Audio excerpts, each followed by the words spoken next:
It's time for today's health hack. Today we're talking about lower back pain. It's a topic that impacts a lot of people. So here's some ways you can help support your back to avoid strain and discomfort. Number 3, good posture is important. Slouching, slumping, and other types of poor posture can cause muscle tension and contribute to back pain. So set a reminder on your phone to check your posture throughout the day. Your back will thank you.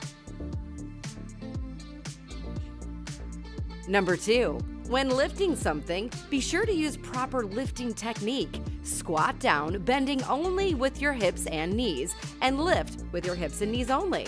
Try to minimize twisting as you lift to avoid putting too much stress on your back.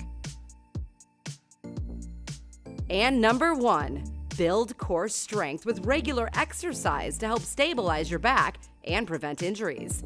There are lots of great core building moves you can do at home or at the gym, so don't forget to make core strength part of your exercise routine. And remember, if you struggle with back pain that won't go away, reach out to your doctor to find out what else you can do to help care for your back. For more health hacks, just head to our website, livinghealthytv.com. So if you like this video and you want more Living Healthy, just subscribe to our channel. We're happy you're here.